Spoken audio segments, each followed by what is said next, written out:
We'll call the meeting of the Board of Adjustment for December 4th to order. Minutes? I'll make motion to approve the meeting minutes of November. I'll second that. Moved and seconded, all in favor? Aye. Aye. Okay. I'll jump right into the first item, Mr. Chairman. It's Dave and Julie Pribble. I was in contact with the Pribbles. They have decided not to pursue their matter any further. They have signed and submitted a request to dismiss form, so there's a motion in staff report. I'll make a motion to approve their request for dismissal. I'll second it. Charlotte? Okay, it's been moved and seconded. Aye, All in Dan Vick. favor? Aye, Dan Vick. Hi, Charlotte. Aye, John. Aye, Dan Mall. Moved, seconded, all in, okay, ready to go, I guess. Yep, we're ready to go. Just gonna call in the,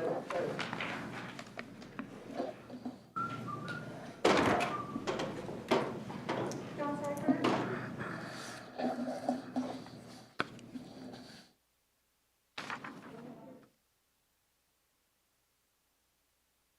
Got this slope thing. John Seifert.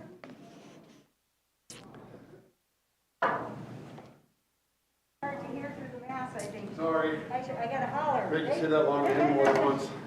let's see the tape. Thank you. No, I'm Barry, by the way. I'm Michael. Hi, nice to meet you guys. I do have some, Give you, oop. Just one second. Sure. We'll get to that. So you can just have a seat. And you're Michael? yep, Yes, Mr. Chairman, what we have is a 10.11 acre lot on Lightfoot Lake. The request is for a 20 by 40 in-ground pool 12 feet from the bluff, with the associated patio and landscaping being at the edge of the bluff. We do have an overview of the property itself as a whole, the aerial with the topography, and then the site plan as submitted by the pool contractor with the location of the bluff. This is one of those where we've had kind of recently with discussions, differing opinions from surveyors and staff on where a bluff line is. In this particular case, you know, using the 18% over 30 feet, the bluff line as indicated by the surveyor is not an accurate depiction.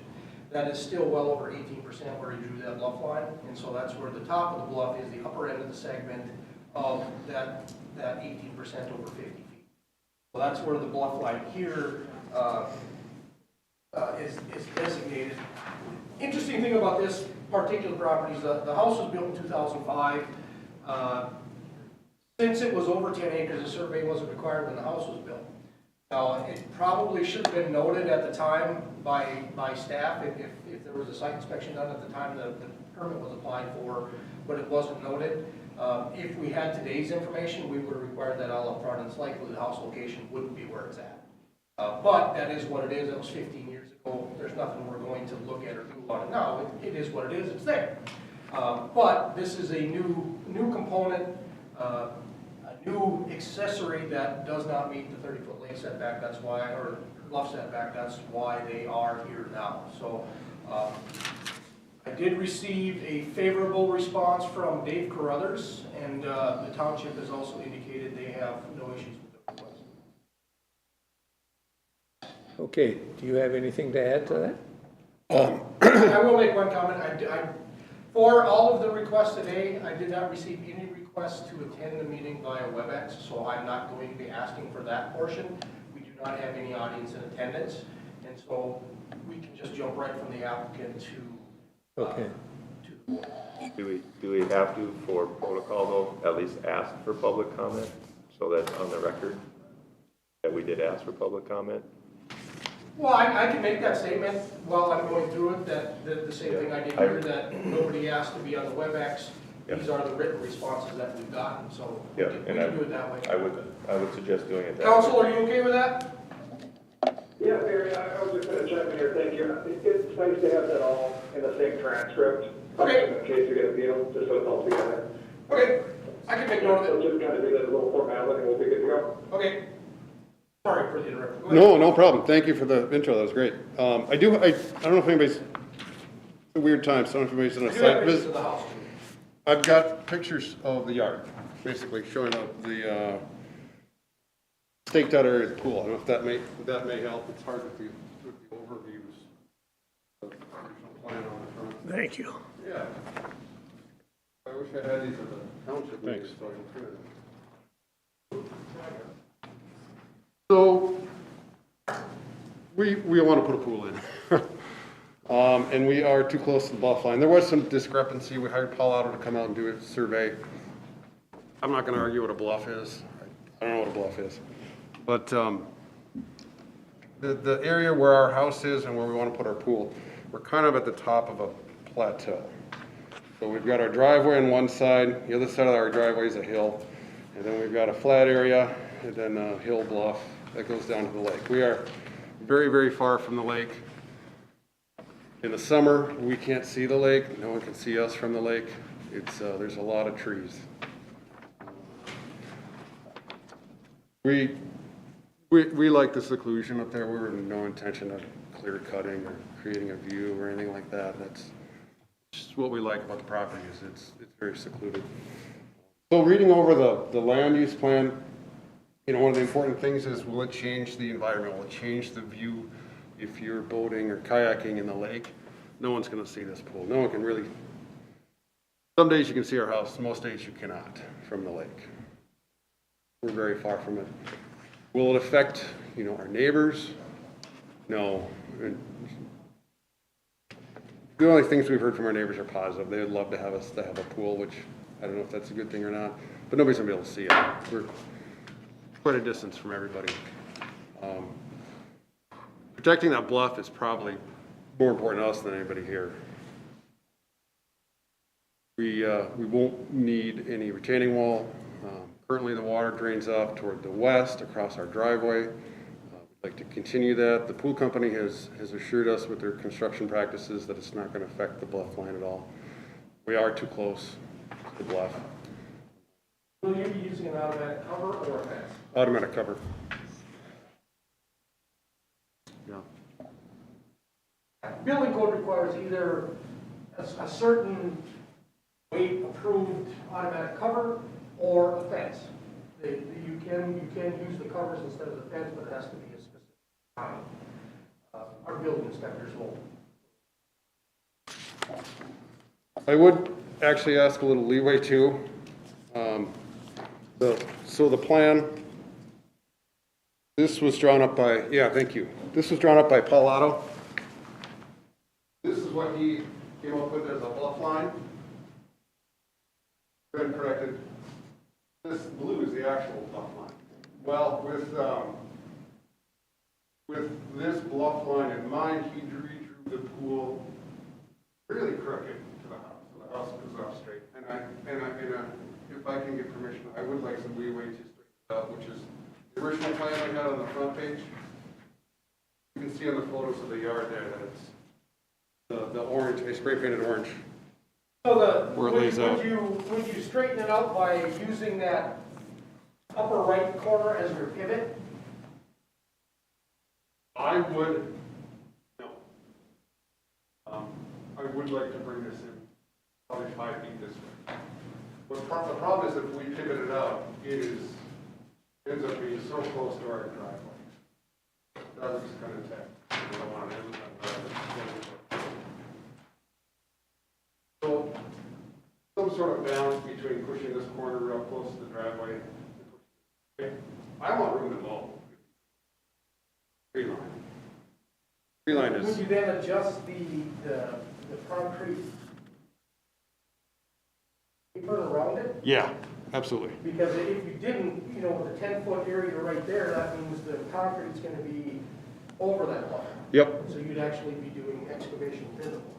Nope, we don't want to go, I need a strip to mow in between the tree line and the pool. So we would adjust the concrete over. We don't need that much concrete.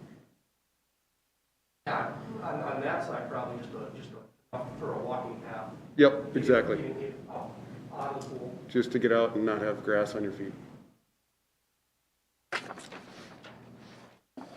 Barry, how would reducing the size of the pool, does that make any difference? Well, depending upon what was reduced. Yeah, it certainly could. How much, a pool, you're not gonna reduce it 10 feet and have it 10. Right. If you do that, it's not even worth having a pool, or it's not likely. I've seen 18-foot wide pool, 18 by 30. So they can adjust the size, that's usually not as much of an issue, but how much it's gonna impact it here, likely, a couple of feet. Most is what you're looking at. Okay. Anything else? No, any questions or anything? Yeah, we'll get to that right now. I shouldn't have asked. I guess, looking at it, what's the depth of the pool? So it is a variable depth. There'll be a diving board on the south side, and that I think is 9 feet deep, and then it goes to stairs on the other side. Then the next question would be, where's the proposed drainage of the pool? So currently, everything drains on that screen, from right to left. So it goes across our driveway and then down into an area called the punch bowl. We don't have any ravines, there we go, that have You'll been be draining created. it to the driveway, Everything goes to the driveway, yeah. away from the bluff? Currently, that's the way it goes. It's great, except for the snow melt when it freezes overnight. The whole driveway gets icy. I want to continue that. We don't want anything going down the bluff. Everything goes to the left. I guess that would be my main concern, is the drainage of it, and bluff is a concern, but I'd like to see what the rest of the board thought. I think if that's controlled, I don't have as much of a problem with size, maybe, I don't know. It's up to you guys. Okay, Charlotte? Yeah, a number of questions. Do we know what the soil is like underneath? What the bluff is, what it's made of? It's very clay. It's Wright County clay. The reason I'm asking is obviously there's a big concern about how the weight of the pool will affect the stability of the bluff over time. So that's a concern. My other big concern is the amount of impervious surface around the pool. You're basically covering the entire bluff impact area and half of the bluff with impervious coverage and hardscape. Where's all that water going? Well, I don't see a stormwater management plan. a what? Stormwater management plan. Okay, so most of the impervious surface would be in between the home and the pool. According to the plans that I've seen, it's very small concrete strips around the pool, just enough to get out and not have grass on your feet. All that water will be pushed away from the bluff toward the west, which is where our driveway is. There should be, if anything, less water than currently goes on that bluff. And the pool company, I don't have them here, but they gave me the impression that clay was better for the construction of the pool, so there wouldn't be any weight issues that would disrupt the bluff. And the way they construct is with footings, steel, and then concrete on the bottom with a vinyl layer. I'm having a hard time hearing what you're saying. I'm sorry, I'm all masked Is it up. possible to have the soil engineer certify that the weight of the pool will not affect the stability of the bluff? Would you like me to have that done? Yeah. Okay.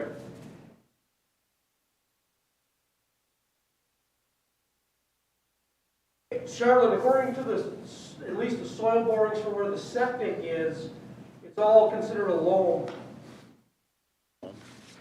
At least in the septic area, and I'm assuming that it probably is fairly consistent throughout in this area.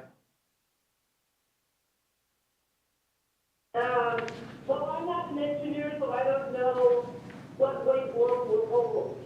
Oh, yeah, you were just wondering, this was just here to answer your question about the type of soil. It is considered loam. exactly what that Yeah, means. but it doesn't tell me what the stability of the soil is because I'm not familiar with, soil. Usually a clay is a good soil base for building structure. Yeah. Well, that's why I'd like to have an engineer take a look at it and certify that it will be stable.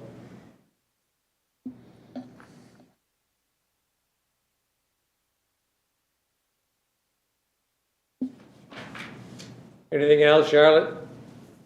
I'd also like a stormwater management plan, submitted to staff to ensure that, all that hardscape is draining away from the bluff, so that there's no erosion down the bluff. So And that's about it. in this particular case, provided it gets proved and this is a condition, if they just show sloping of the hard surface to go west, would that be sufficient? Well, that could be considered the stormwater management Okay. plan, yeah. Okay, I just want to make sure. Yeah, I mean, Okay. The problem with that, with the stormwater, I mean, this is my concern partially for the precedent. I mean, we're in a bluff, and we know how challenging bluffs have been to this board in the past. But either way, whether you send the water to the east or if you send the water to the west, you're basically sending it down a bluff either side. right. I mean, you're sending it across the driveway, it's not going to a lake, so we're not impacting a lake, but we're still impacting. There A is steep the hill. potential for erosion even on that back side. The only thing I Correct. would say is, in technical terms, that's not a bluff. It does not drain towards the water line, which that is part of the But it's definition. a steep slope. It's a steep slope, yes. If you look at the contours, it's Very it's steep. dropping off pretty well, so there is still potential for As erosion. mentioned, it's punch bowl. Yeah. Punch bowl.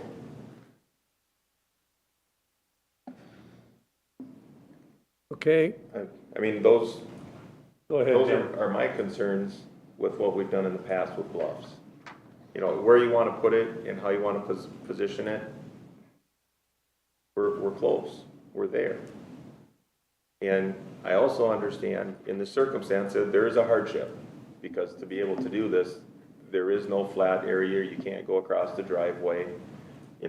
There is basically only one location to do what he would like to do.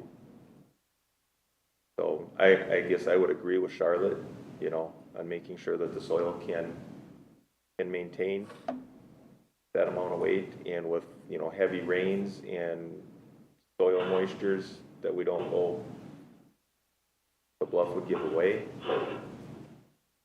And then also stormwater management, just to know where that water is going, or do they need to set up some type of a tile to get it down below the hill on that side, the runoff, after it crosses the driveway?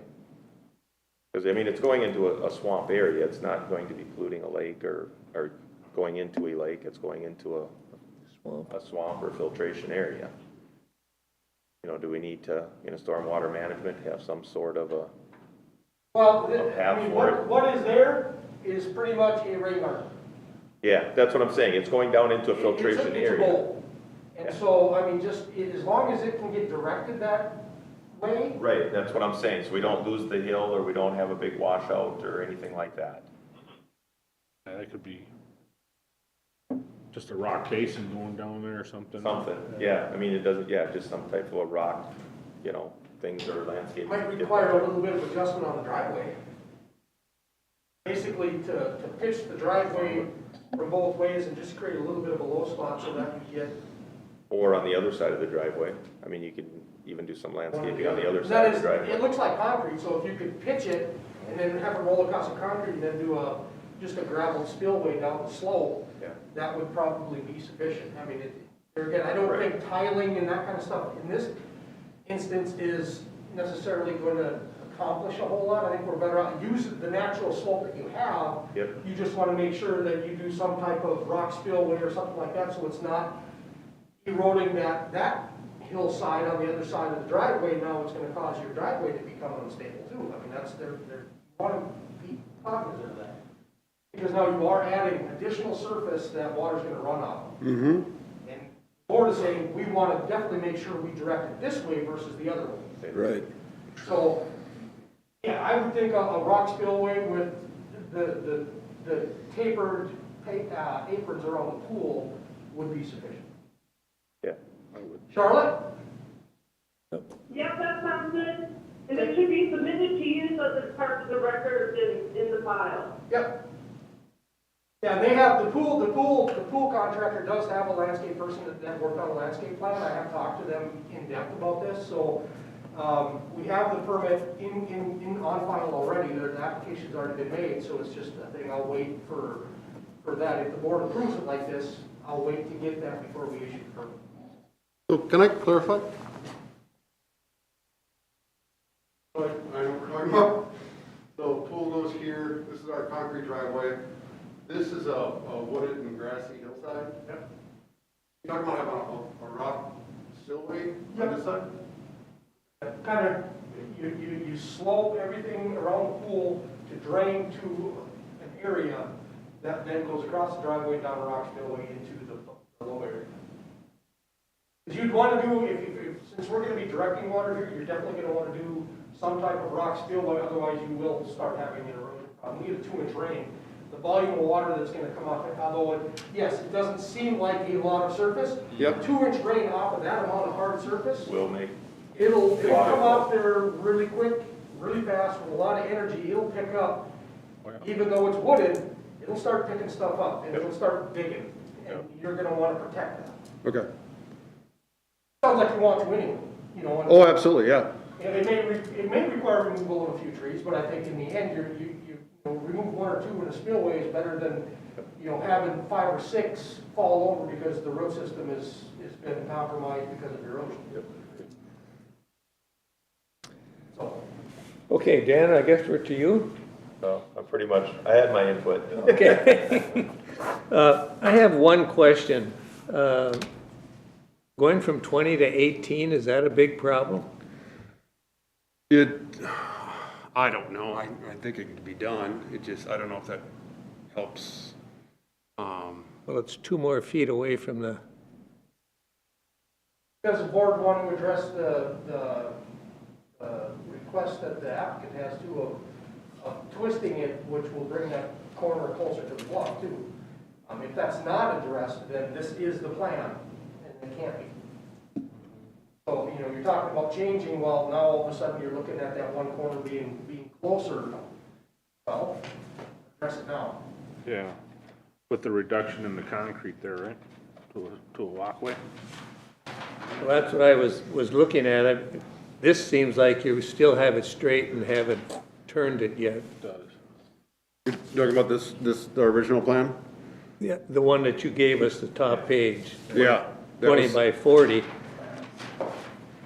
20 by 40, and it's still significant distance from the tree line, and we could push it further toward the driveway as well, and then reduce this concrete apron on the east side there. Without turning it like we were talking earlier. So that's coming closer to the house then, too? No, we wouldn't bring it closer to the house. We want to, I think we're about 25 feet away from our well, and we want to stay away from that well. Right. So I'm fine keeping a fair distance from the house. Although, I guess if we did bring it a little closer to the house, we would reduce our concrete impact. Yeah, it looks like you moved the patio over to the side from the deck there anyways, versus this drawing. So you have, right now you have 22 feet based on your photo to the driveway. You have 16 feet to the edge of the woods. So is it possible to turn it without getting any closer, using that corner as your pivot versus having the front corner as your pivot? Using the corner by the bird feeders and the fire pit as the pivot? Yes. We can, and we actually staked, my wife and I staked that out, and it gets very, very close to our driveway. Well, there again, if you're looking at pivoting it the other way, it's, the distance of the slope is reducing even further too, and into where the actual bluff is defined.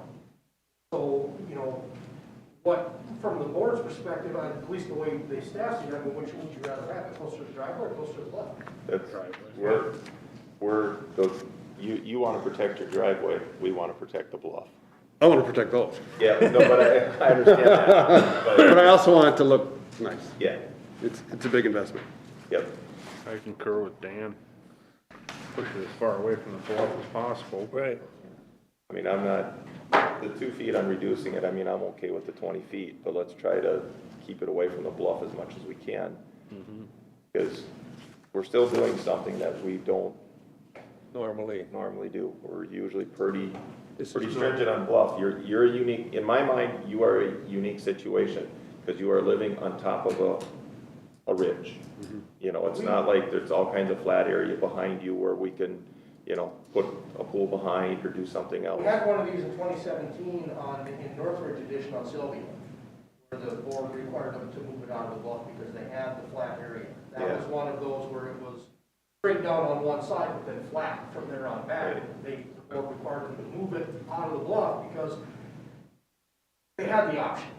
They didn't want to. Right. In this case, there is limited area.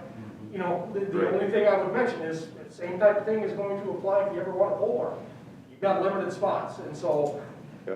you know, it's one of these things that, well, the pool might be the one accessory structure that you can get out there without a significant amount of alteration in another. Makes sense. Well, as Dan said, this was a unique situation to start with that you had to work with. Normally, I'd vote no on this. But with what we're talking about, and you were taking the notes, if you can get those things back into us, then I think we're probably ready for Do we want to continue it so that you Continue can it. get documentation, or do we want to just require that this is all done before permitting? I mean, we've pretty much laid out what he needs to do. I'm comfortable with it as long as it's done, you know, like I say, we got the permit in already, and so we'll just hold the permit until we get that. So as a general consensus, no closer than what this drawing is to the To the bluff. Oh, yeah. I mean, you can pivot it however you want, but that front corner The point. closest point is the closest point. yeah, Right. yeah, that's what I wanted to. Now, the only problem is, what do we do motion that isn't here? Oh, geez, you want me to do it for you? Sure, Barry, if you would do it, I'll take the motion. If you want to lay it out for us. What the board could do is make a motion to approve a 20 by 40 pool no closer than 12 feet to the bluff, to the edge of the pool, with a condition that a stormwater management plan to include sloping of the patio area around the pool and rock drainage area that flows west across the driveway down the slope. And soils analysis to ensure that the soils underneath the pool is sufficient to support the pool. For the weight of a pool. I will make that my motion. I'll second that. Okay. Okay, moved and seconded. Any discussion? Yeah, for discussion, how do you drain them pools? Is that just every year, is it? I have no idea. I've never owned a That's a pool. lot of chlorinated water, and you're gonna make sure that's going down to that side too? Do they? Generally speaking, I don't think you have to drain them that often. Yeah. As long as you pay attention to your pH levels Yeah. and make sure you have all the proper treatment. I mean, most guys, is it heated? Oh, yeah. So, I mean, it can be used in the wintertime, it's gonna be cool. Most of the time you don't, unless there's a problem or something comes up, they're seldomly drained. I think a lot of it evaporates out, so you have to add water. Yeah. More than, Well, if it is drained, just noted that it's draining the same way as the drain. To the west. right. Makes sense. All right. Or if it freezes, you got kids you can skate on. Yeah, do a little hockey. Okay, it's been moved and seconded. All in favor? I, Dan Vick. Hi, Charlotte. Aye, John. Hi, Dan Mall. There you go. I appreciate your time. Thank you so much. I'll just wait for that information and we can issue it. Terry, I gotta run Do out you of the need office. these drawings back, or? Do you even have those? I have one for the file, so I don't need any more. I gotta run out of the office real quick, Terry, I forgot a couple of All Have a right. great day.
outside doing other things, registering our car, so.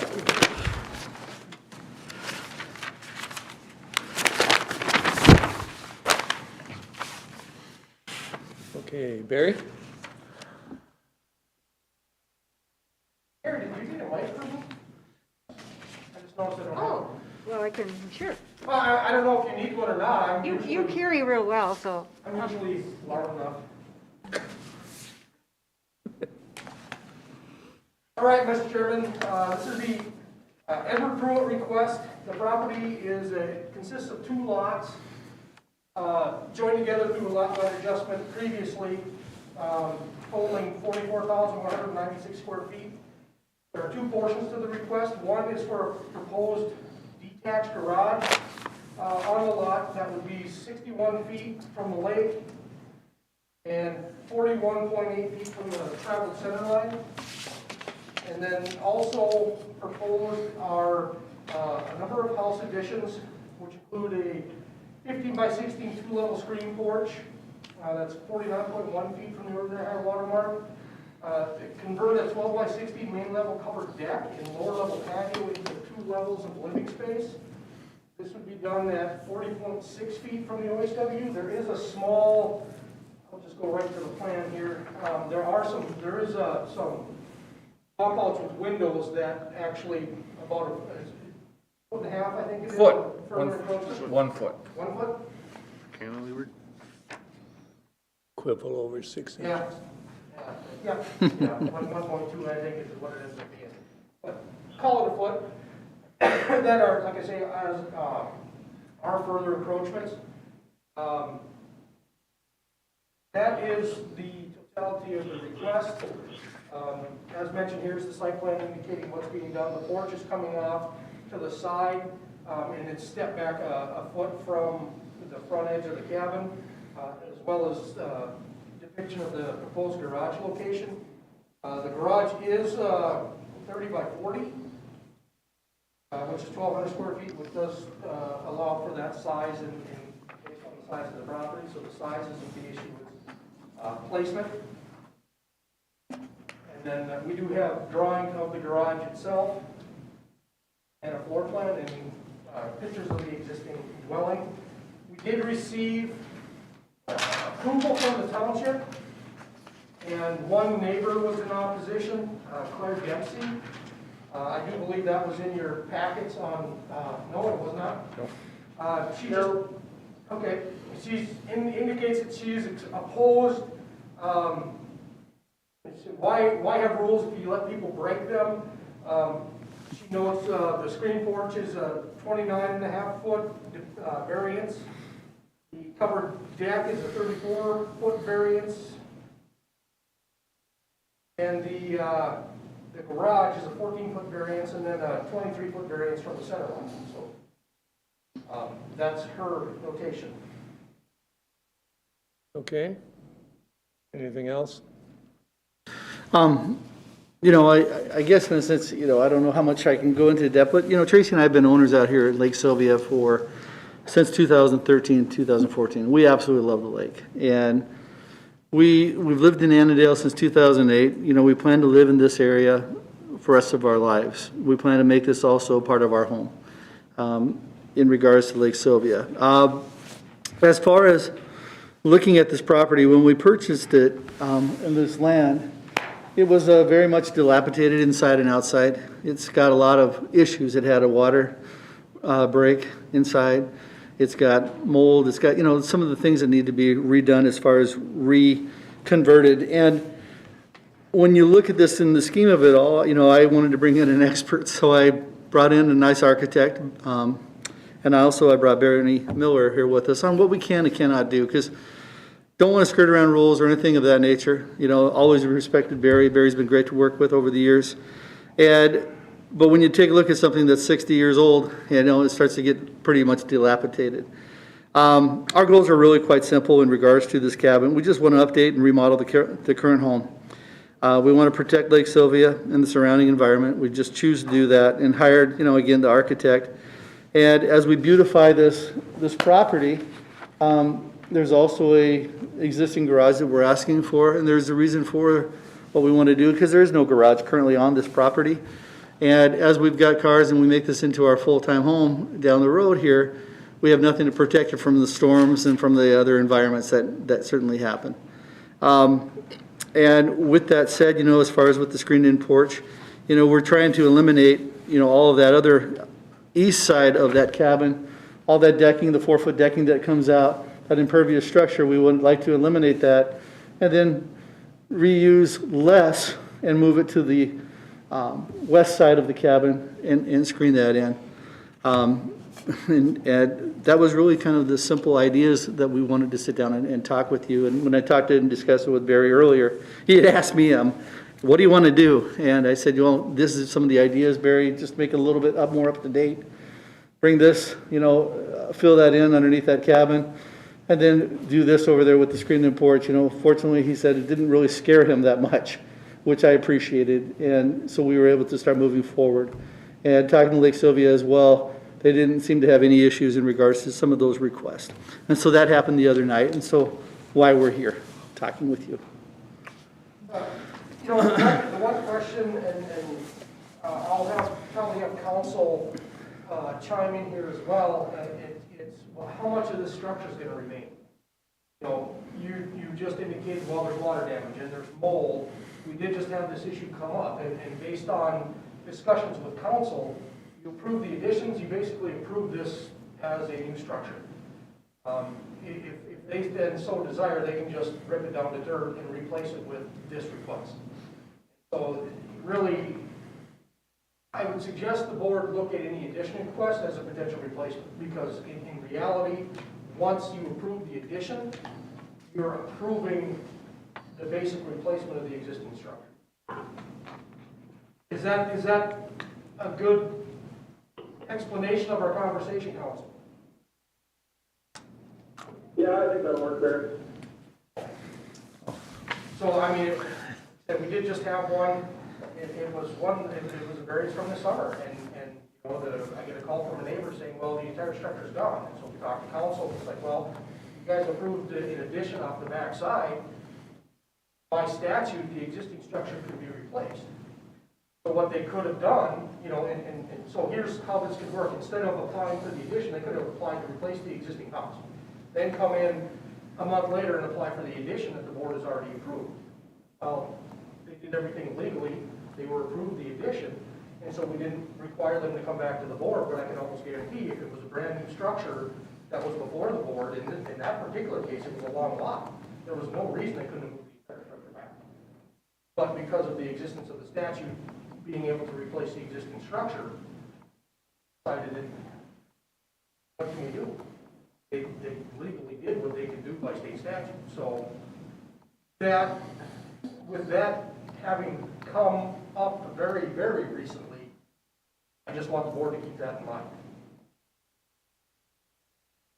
So, I mean, is much of the structure actually going to remain? I mean, if there's Yes, water very. damage and there's mold, I mean, are you going to abate the mold, or are you going to just rip it out and replace it? Barry, and Bernie, if you want to chime in on this one as well, just the inside, when I say that there was water damage, it was already fixed. It's been fixed already. But the cabinets have to come out, and I'm just going to replace the cabinet. We're staying within the same footprint.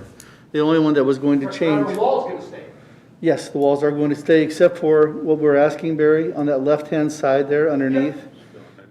That's all where water just ran into and run off. So I'd like to, fix that issue. And then on the other side, take out all that decking area and then put in that screen-in porch would be to the west side of that. Well, can I elaborate on a few Yeah. things? Yeah, so with regards to that, I mean, count it as, new construction or remodeling. The intent is to remodel it, right? And just so everyone's clear, maybe I can come up here. Understand. Come over, you got to sit down. This part right You got to here have a little fun today. there's an upper level above it and no lower level below it. Right. So that's part, you would like to fill that in. Okay, there's a 4-foot deck that comes out on this side. That deck are going to remove.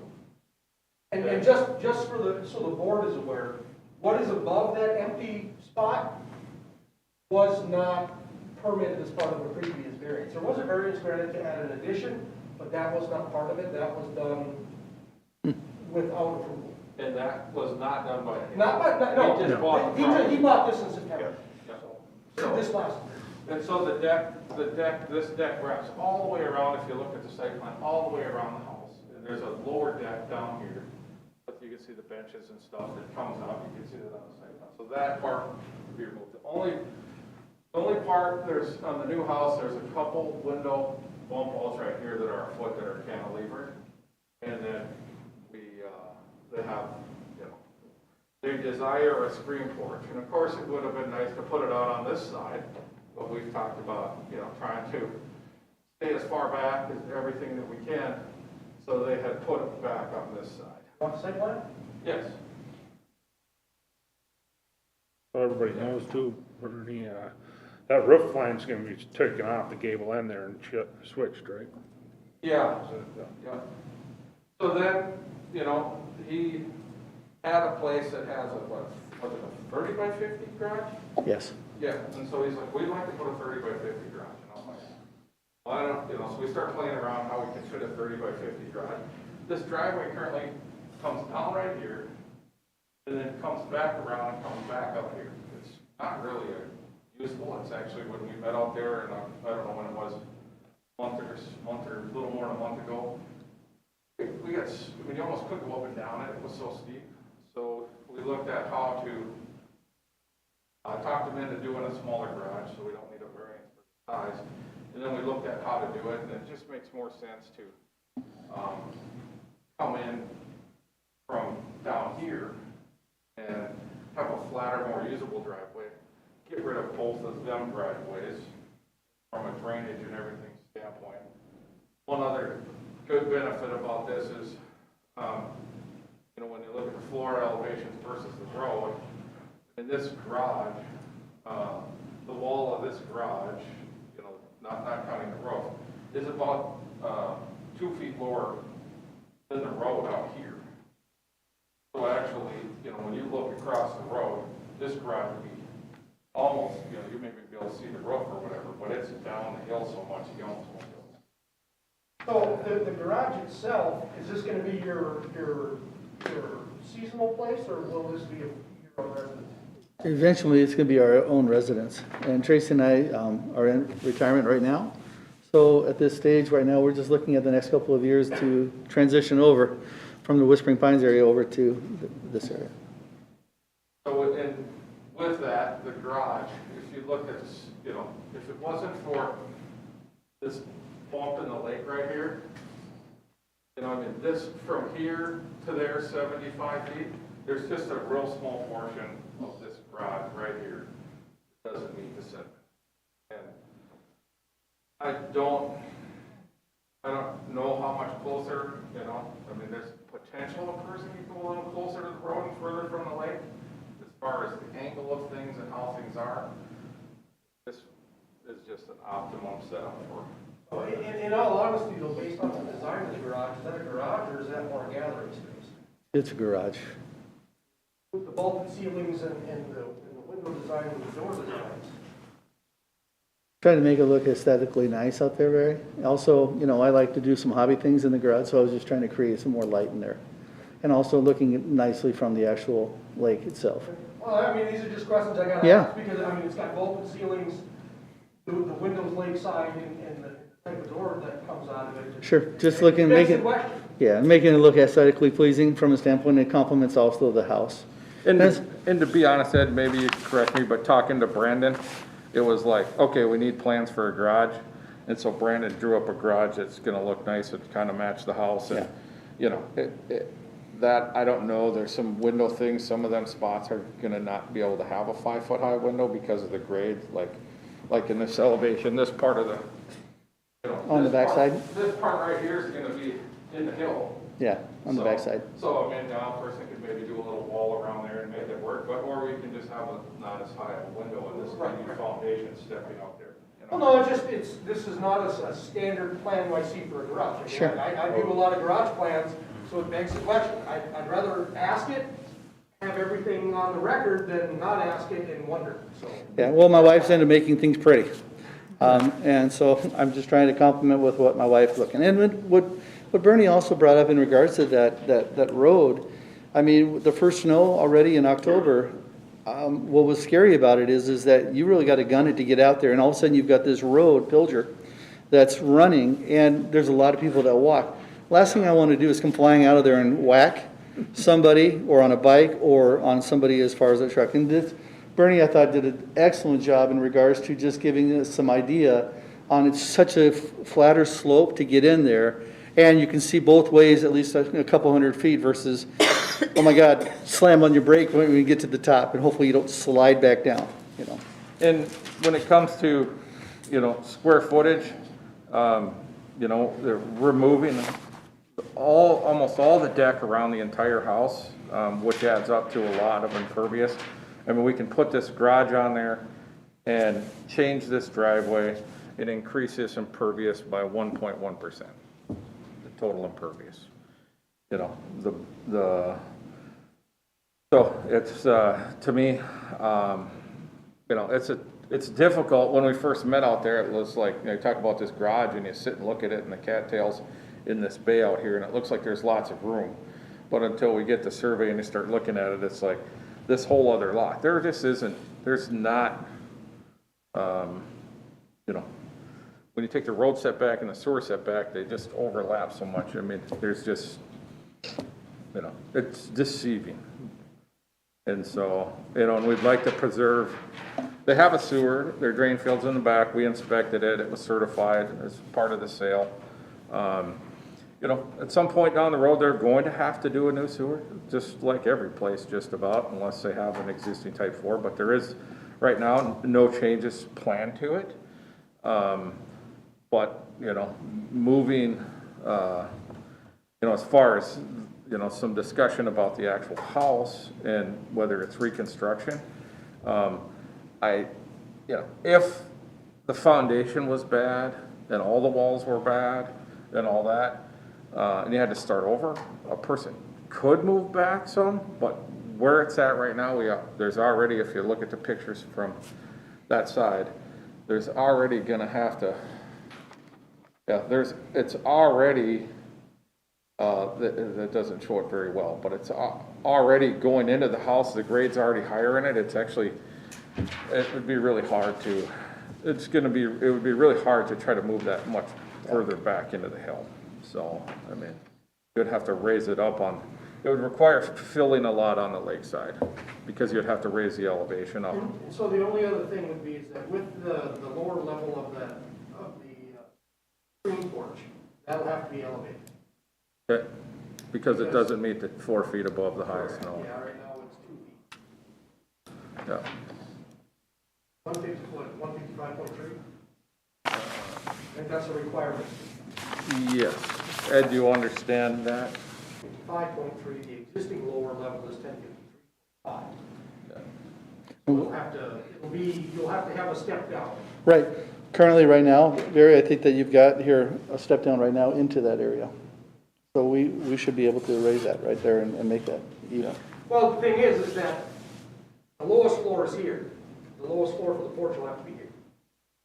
Yes, you step down out of that to the grade has to come up. Up, yeah. Yeah, And for your so porch. That porch is gonna have to be higher, so there'll have to be some type of step getting from. But the addition to the foundation, I mean, the addition to the lower Oh, level, actually, that'll have to be the case on the other side. The addition on the lower level have to come up another 1.8 feet. or can, yeah. That wasn't asked for a variance for that. Or granted, it's gonna be up to the board. It wasn't part of the notice. I didn't even think about it until right now. while I was Yeah, looking and at the state requirement's 3. it. State requirement, DNR's requirement is 3 feet. The county's is 4. Yeah, so there is some middle ground there too, if they wanted to grant that. Board understand what this discussion is, just to make sure? Somewhat. Lowest, Good answer. minimum lowest floor elevation has to be 4 feet above the highest known water level of the lake. On Lake Sylvia, it's 1051.3. You add 4 feet, it's 1055.3. And that's the county ordinance. Yeah. The state is 3 The number on the feet. house is 1053.5. And so if he wants to match the floor elevation with the porch and that lower level addition, the board would have to grant a variance of about 1.8 feet. So it'd be lower than what the standard requirement is. And there again, that number by DNR standards is an estimated flood. So on lakes that don't have designated flood, this is the number that gets used. Now, Sylvia traditionally does not have a significant amount of bounce in it. It doesn't move up and down much. Have you seen any recent surveys from this year? Because it's Oh, yeah. extremely dry. Yeah. What type of elevation, do you recall what type of elevation? Oh, it's below 10. It's, Below the 10? this last year, most of the lakes have been right around the OHW, so 1050.1. If you have the survey, you can see what it was That's what I was just looking for. when it was surveyed. It was, In the 1051.3, that was in 2012. 1049.5 is when it was, in October, it was So what you're 1049. saying, according to ordinance, if it was at the 4 feet above, he'd have to step down into his house?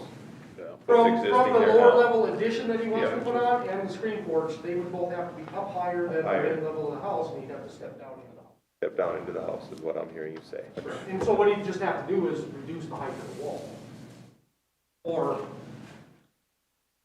hit, you know, Which to me, it's like, you know, I get that, but from a practical standpoint, you know, what's the point of protecting, you know, if your main part of your house is down there already, what's the difference other than, you know, matching the ordinance? So I could see whatever, it just, you know, if it's gonna flood, you're gonna protect these 2 little areas, you know, and plus, it's not flood, we're 4 feet above the flood, what they're anticipating. And in this case, it's, well, the 4 feet is the estimated flood.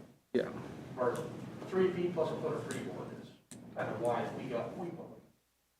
Yeah, and then plus it's for footings and septic tanks and all kinds of things that you know, it's nice to have that room to be above so you can keep everything more out of the water. Are we talking like 8 inches? 1.8 feet, 1.8 feet. whatever that would be, 2 feet. 2.5. roughly, just about 2 feet. By that. 3/4. And that's pretty much all Pretty much all I have unless you guys have questions. Okay, we'll go to Dan. Okay. Before I start on the house part, I guess the portion I had some of the same thoughts Barry had about the garage, and I understand about making it look good, but will there be water and a toilet in the garage? No, So there won't be any water or no No. toilet? no. 'Cause that would be one thing I'd like to make sure it doesn't happen, at least not a toilet. Water is one thing, but you put a toilet in, No. and now all of a sudden, families and. And there's no living space up above it or anything like that. No attic space. Yeah. But bunk beds come in and the cars move out and, you know, it happens. Yeah. Parties, you know, I mean, it's all of a sudden they're staying over for a week or two and, I can look you right in the eye and say, there is no water in this garage and no plumbing at that would, all. you know, as far as water, I can understand water. Because if you're gonna have a hobby or shop or something, water is nice. So that would be something that the board would want to condition, because we don't prohibit it. Yeah, I guess I'm fine with water. I mean, I have no problem with water, because if you're cleaning things up and doing things and wanna wash your vehicle or whatever you're doing, I just don't wanna see a toilet or a shower in there. Understand. That would be my concern. You know, it looks like a really nice garage, nice man cave.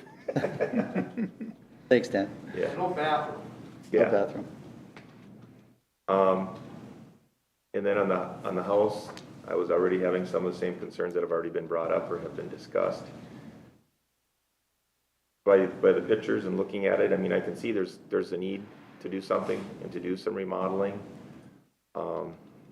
I don't want to go any closer to the lake. I know the cantilevers are there, and that is somewhat, it's a cantilever.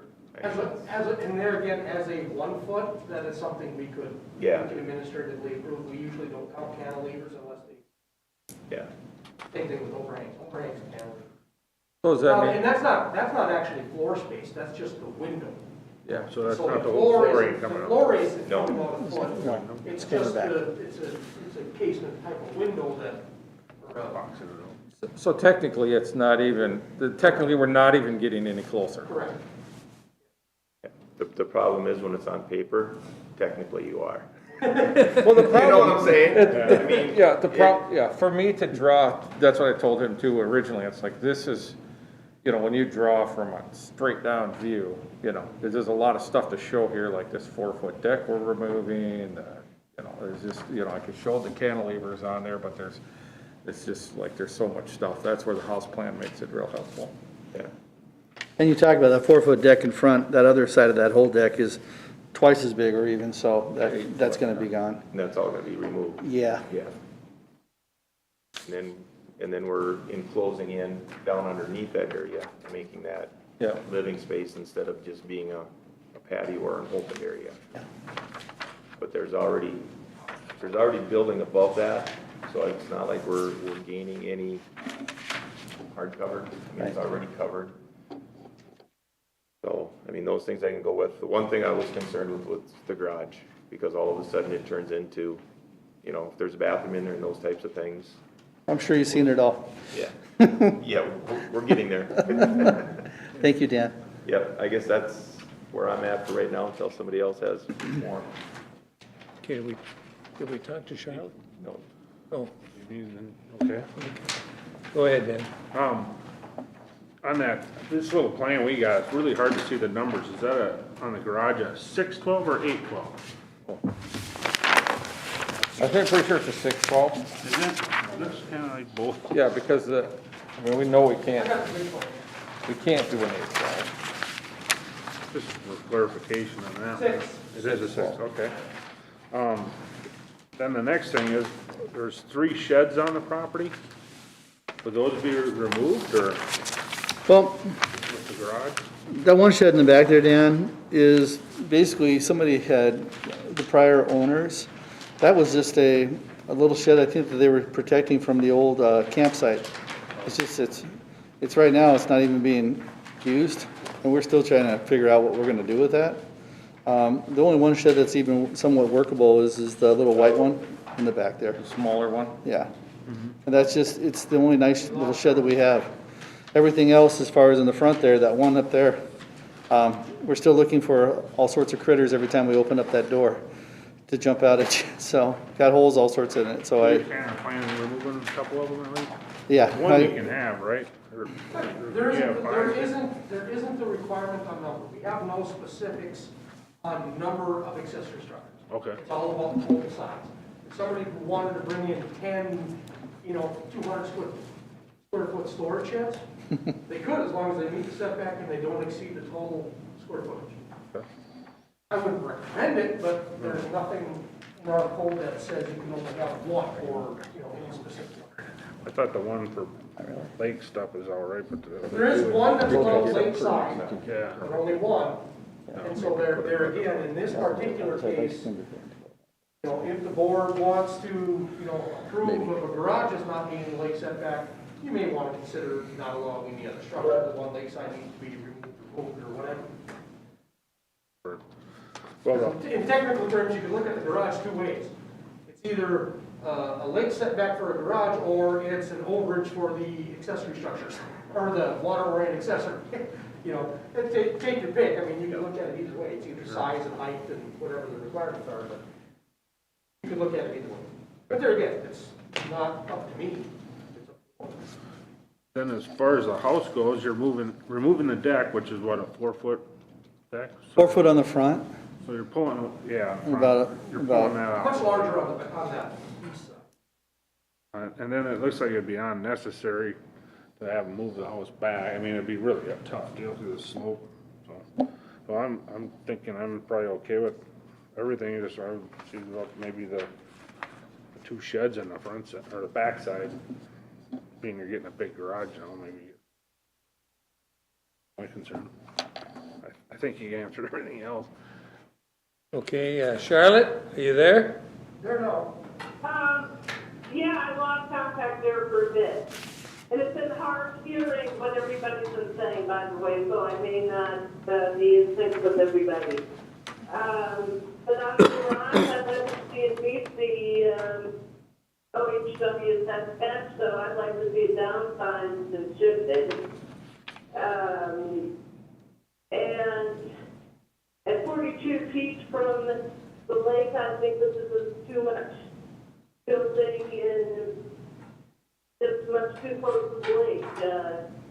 If you look at the original footprint of the cabin, originally, the footprint has already tripled since 1960, and it's gone up. Now you want to go out and take the roof line up. I would be in favor of being replaced where it is, since it's dilapidated and molded and all of that, and the elevation could then be fixed. It could be replaced without further expansion, or I'd like to see it moved back and redesigned to meet, to fit the topography of the land. I just think that continuing to expand the size of this cabin at 42 feet on very flat land where it is just wrong. It's exactly what we're not supposed to be doing. Okay. Right, we'll go to you, Dan. So I started. Who started? Oh, it's to me. Yeah, okay, I have a question, at least on our paperwork here. We're adding 1,400 square foot of roofed surface Garage? Between the garage and the. between the garage and, okay. And it's 75 foot from the lake. I mean, that's a lot of impervious surface. As you were looking at that, which could have long-term consequences. Yeah. And that's my biggest concern. Again, if we can reduce some of that, as doesn't it fall? we were saying, maybe about size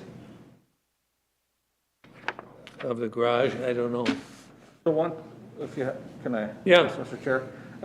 Yeah, so the overall impervious on this is we're increasing 400 square feet, 400, okay. okay, total. And that includes the garage. That includes adding the garage, okay? And if you were to look at where the impervious where, you know, if you look at where we're removing the impervious, a lot of the impervious is around the front side of that house. We're removing a lot of impervious that's closer and replacing it with impervious that's further back.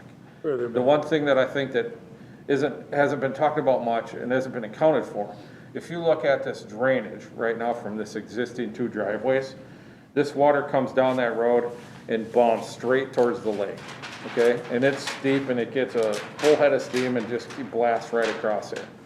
That's probably why the driveway points between the shed and the house, so it, you know, otherwise it might take one of them with it, you know what I mean? So by flattening this driveway and coming around this other side, we're gonna be able to take all that energy out of that. And it is a pretty nice flat slope, and the whole, western side of this property is all native vegetation, cattails and all that.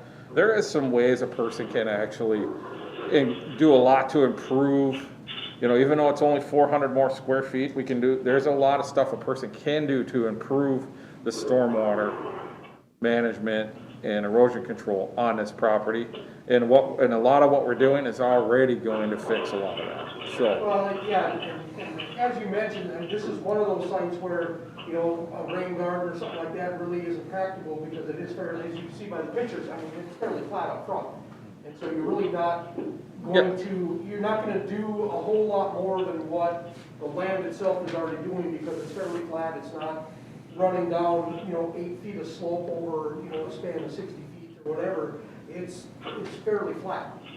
And so I wouldn't necessarily recommend that level of stormwater management here, but as Bernie said, maybe some sloping, with some landscaping work, they could probably make. Well, it's gonna make a big difference, I mean, it can be, so now we have some room, you know, like where the driveway hooks in like this now, where we're coming in, there's some area in there like for an infiltration basin, you know, you can divert some of that stuff from the road. This allows you a lot of opportunities to better control erosion control the way, and that's what I was thinking of when I tried doing this driveway and coming up with how to position the garage and grades. I think these, whether or not you require it or not, it's gonna be far better than it was previously. Yeah. And yet, without doing much, and yet you can have the ability to do a lot more.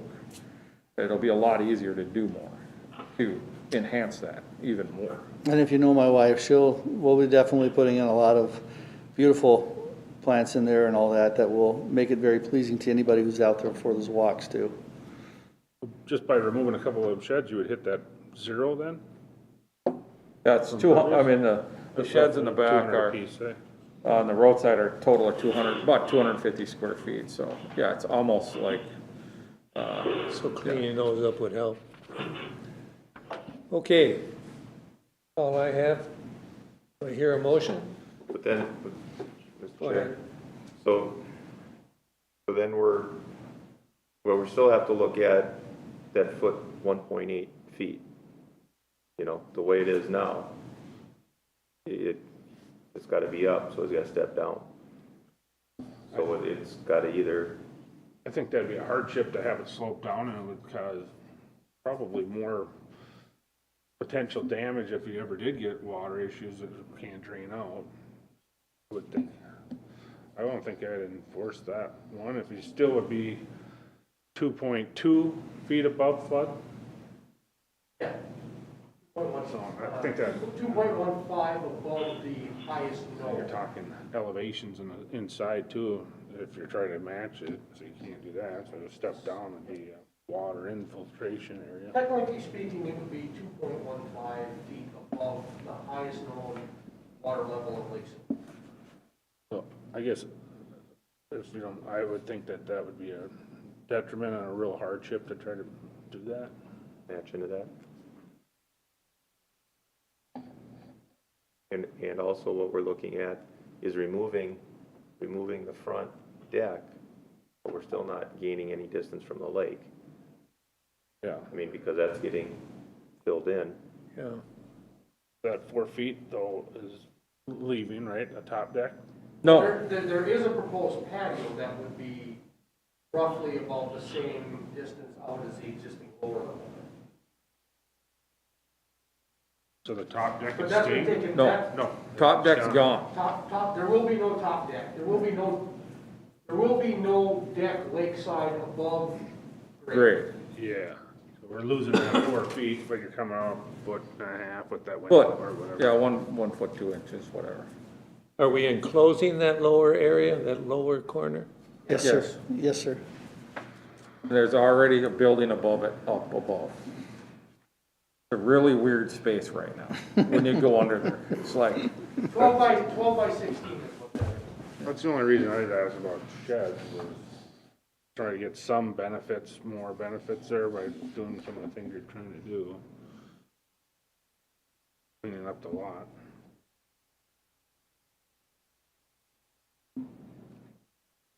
That answer you did? It's a tough one. It's a tough one. It is, because, Yeah.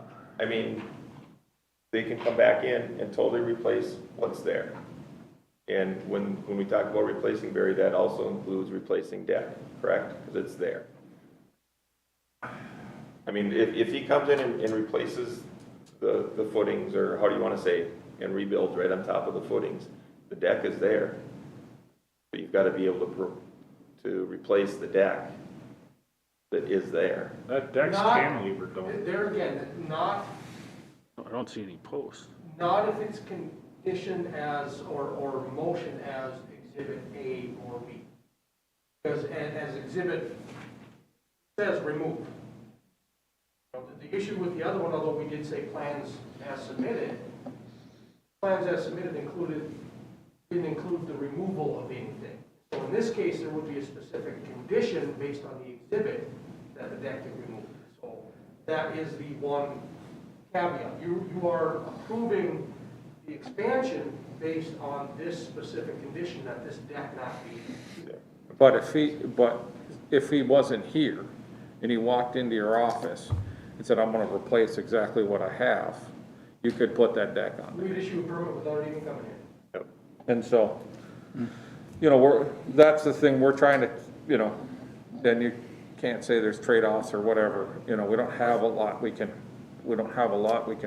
like pick this house up and move it back without, and still remodel it, you know what I mean? But that's why taking off all the other decks that are there, and just remaining with a patio on the lakeside, that's, you know, the primary goal. So, and I think that's, you know, more or less what's being offered at this point, you know.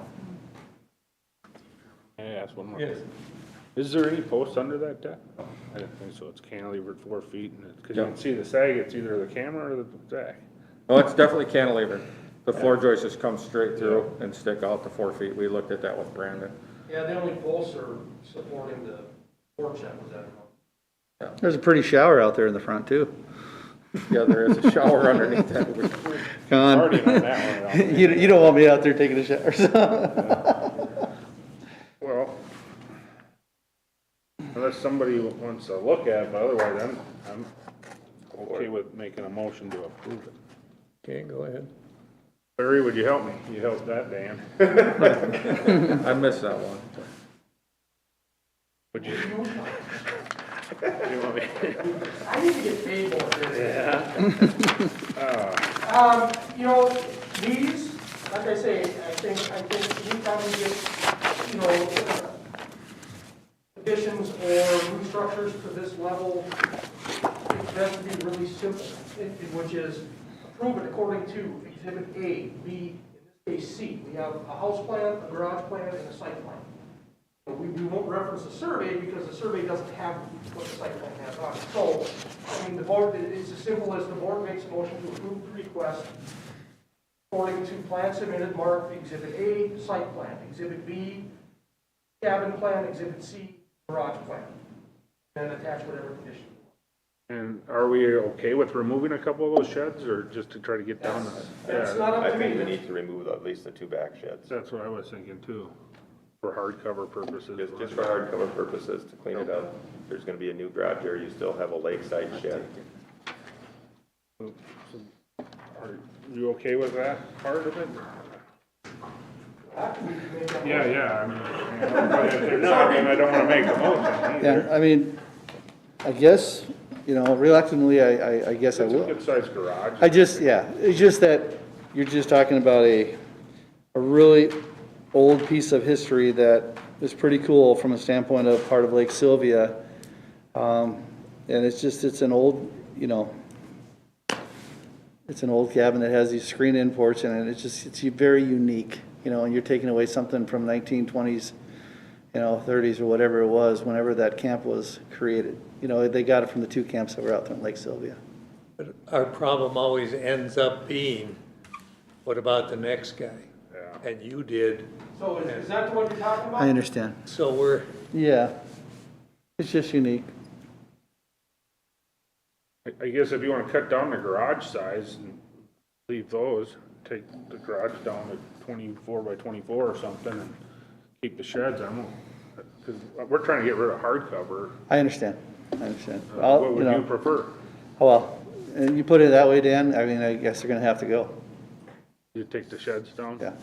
Then I'll proceed with a motion to approve A, B, and C with, Just with A being site plan, B being the cabin plan, and Yep. C being the garage plan. yes. correct. With the notation that 2 of the sheds will be removed, the 2 on the backside, away from the lake. Do you want me to read? Would the board rather just say 2 of the sheds? And that way, if he wants to keep I that one guess. versus the one that's lakeside, his choice. I guess that's the same square foot, yeah. Yeah, they're- You're looking at roughly the same square footage. That way, if that one is that important and you want to remove that one by the lake, do that. Barry, I appreciate you. Because we're looking for just square footage is all I'd I'm. like to give, it's nice to give the property owners options, Yeah. rather than just dictating to them. They're, like in this case, this has some other value other than just a shed. There's something with it. Let him make that choice. I like that idea. Thank you. That will be my motion. Did you want me to read the request on the variance, or we're fine with that? Okay, it's been moved, is there a second? I'll second the motion. And you Moved had and mentioned a seconded. condition you wanted on the garage or the plumbing, or, Oh, yeah, we didn't put that in. Can I make amendment to the motion or add to the motion that, to allow water in the garage, but no toilet or shower? And the floor elevation. Without a toilet or a shower? And then also a variance, for the floor elevation to be Match existing. match existing. Yep. And that, so move. That'll be the motion, so yeah. Yep. Seconded. Moved, Okay. seconded. Aye, Dan, Vic? No, Charlotte? Hi, John. Hi, Dan Mull. Thank you, guys. Thank you very And much. Charlotte, thank you for your time. Well, hope the rest of the day goes smoother, easier, faster for you. Thank Enjoy you, the Barry. weekend. Might be the last really nice one for a while. That'd be a nice spot. It's a pretty area. Nice crappie bay in there. They're good little crappie fishing, that's the spawn.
Yeah, give your name to Terry.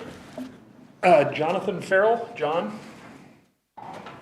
Yes, Mr. Chairman, this property is a 40-acre parcel in Southside Township owned by the applicant. The request is to add an additional 10 acres to it from the Grafco property as a lot line adjustment. It's a pretty simple thing. Township has submitted their approval. I really don't have a whole lot more to add. This area is gravel pit, sandy. It's not prime farmland. So adding 10 acres to an existing 40. So that's not prime at all. Okay. All right, sir, do you have anything to add? No, I'm basically, I'm working with the assessor. I'm trying to possibly get my tax classification changed from residential homestead to ag homestead. I'm just trying to save a few bucks. And getting 10 acres of tillable on my land is what I need to do. I've got about 5 right now. Transferring this over would get me over 10 is kind of what I'm looking to do. Okay. Barry, anything else? No, like I say, this is a lot line adjustment. It's not a variance because it doesn't necessarily, the only thing is it's division of property not following quarter, and it's expanding an existing 40-acre parcel. Okay. What it is. Yeah, I guess I can start out, John, being you're looking at me like Right. you start. I don't have really any issues with it because it is a lot line adjustment. It is tillable acres. The part that makes it, for me, acceptable is that he owns that property. It's in his business or whatever, so it's not like he's buying it from somebody else or taking anything out. I don't foresee anything changing there as far as tillable acres, farming. It's potentially it'll be gravel, you know, and so no, I don't have any issues or challenges with it. Dan? Well, the prime issue for me helps a lot, so I have no issue either then. Okay, Charlotte? Yeah, a couple questions. Do I understand that currently part of the gravel line? That's it? No, it's farmed right now. We lease it out and it's farmed. It is farmed right now, and it'll continue to be farmed? For the foreseeable future, I can't say 10, 15 years down the road, you know, if something would change. Right, no, I don't have a problem with it, it's just that, for it to be taxed as ag homestead, you have to have 10 acres, actively being farmed, so as long as it's being farmed, Yep, it works for me. Yeah, that's pretty much what this is. I mean, it's being farmed up until the point where the material is needed or the need to go that way for the material. So it's going to be this until it becomes a hole in the ground. Yeah, okay. All right. You want to make a motion, Charlotte? I do have one question before we get to the motion, and that is, Just just a a minute, second, Charlotte. Charlotte. Would you be able to just combine this under your existing tax ID? The kind of the thing that comes up with these types of things is you can combine it under your existing tax ID when you do the transfer, if there's no mortgages or, you know, it has to be under exact same ownership and basically no mortgage. And so if that's possible, that is the preference, which we would probably condition it. If that's not possible, then there's a document we would have to have signed, which would include, then you'd have to get us a legal description, we'd have to do a document, and you'd have to sign. okay. I don't see that being a problem, I guess. I don't know all the requirements for it either, that's not Right. the treasurer's Sure. domain, but I Yep. do know if they're separate mortgages, then they have issues. Sure. And that's why I asked the question. Terry, do you know of any others right offhand other than the name and the mortgage? We should be able to do it. In fact, if you can do it by the end of the year, you don't have to worry about next year's taxes on either parcel. Right. That's what I was kind of working with the assessor's office. Try to get this done before the end of the year. Yeah. Needs yeah. the deed too. The deed Yes. is, okay. I've got the lawyer Well- ready. We'll get the legal description and we'll talk to the auditor and see if we can't do it. Okay. So then I would just request a condition that they be combined under one tax ID if possible. Otherwise, it will require an administrative order. Okay. If they can't, If they can. What- Then we have to do a separate document then. okay, Requires it stay owned in common with your 40. sure. Okay, what does that administrative order entail? You get us a legal description, Terry does a document, For you the sign two, saying, I okay. agree that, and understand that. That gets recorded, yeah. Okay, got it. Okay, sorry Charlotte, go ahead. Yeah, I make a motion to approve a request for a lot line adjustment as regulated in section 155.02, 155.02 E02 and 155.048, chapter 155, title 15, land use and zoning of the Wright County Code of Ordinances, to allow approximately 10 acres of Grotto land, limited liability property, tax ID number 2170002144000, be attached to the federal property tax ID number 2170002144001. The proposed expansion does not include a building entitlement, and it will be attached to the existing property under the same PID number. Okay, there a second? I'll second it. Moved and seconded, all in favor? Dan Vick, aye. Aye, Charlotte. John, aye. Dan Mall, aye. Thank you. Okay, thank you. Yeah, I'll move the table back now.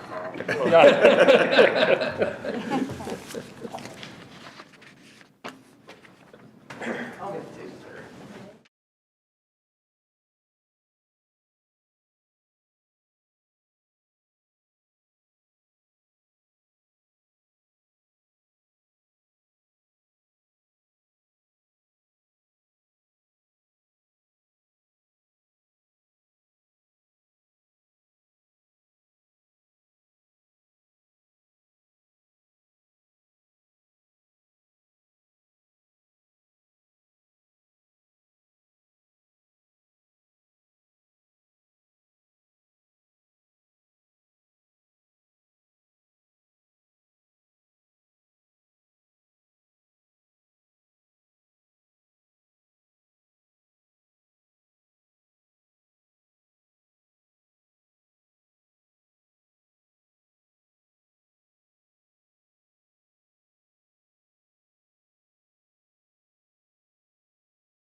This, what we have is a 5.5 acre property in Franklin Township on County Road 17.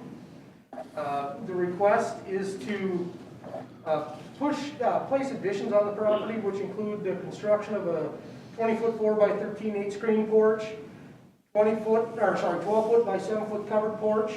Those would be 118 feet from the closest point to the center line of the county road. And also a 25.5 foot by 29 foot attached garage 129 feet from the county road. And the structure also includes, or the project also includes a 22 by 14 deck on the backside of a dwelling and a second story above, I believe that's above the garage, correct? The garage will be new also, Right, yep. yes. Yep. I do have the site plan which shows where the proposed addition would be going in relation to the county road, as well as plans for the structure.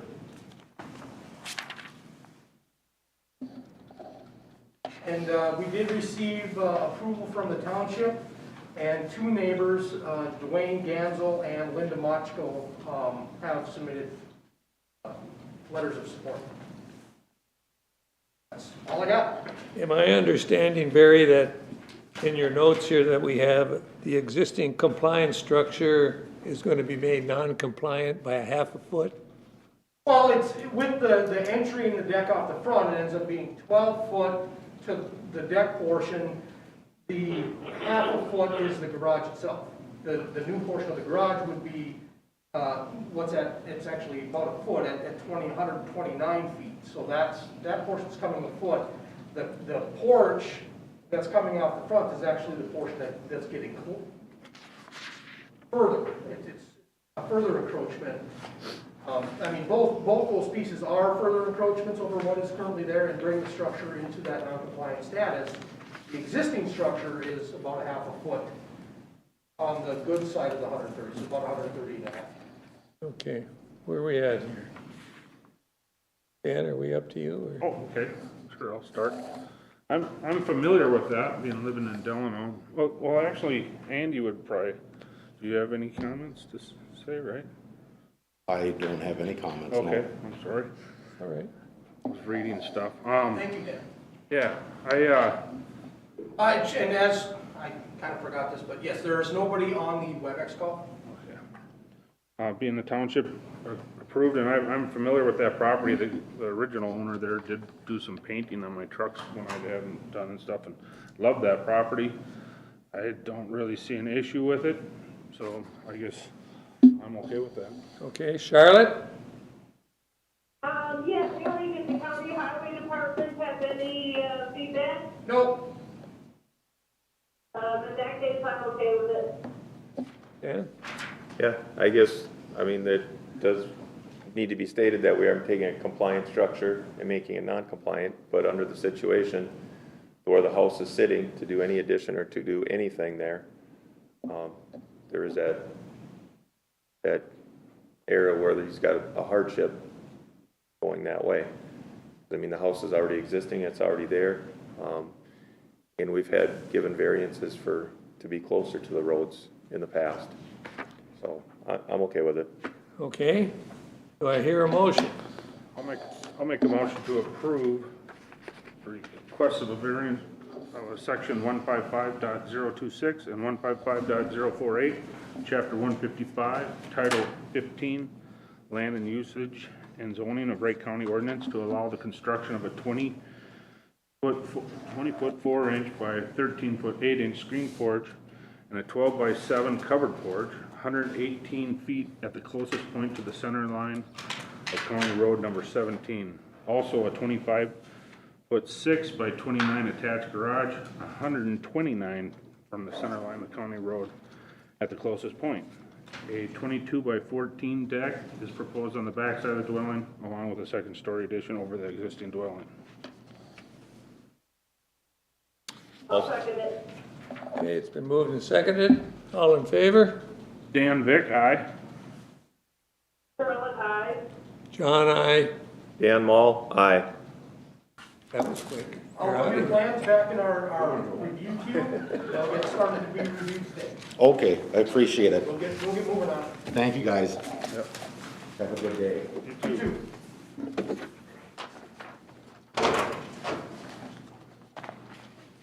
Mr. Grant, give me just a second.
We have our two lots. One is a 8.9 acre lot of record that's on the backside of the platted road, and a 19,812 square foot lakeshore lot. The request is, the way we kind of drew it out, it ended up being about 1.1 acres, but not knowing size, what we did is we noticed this as a variance. So the property is zoned general agriculture, so at 1.1 acres, the size of the accessory structure isn't non-compliant.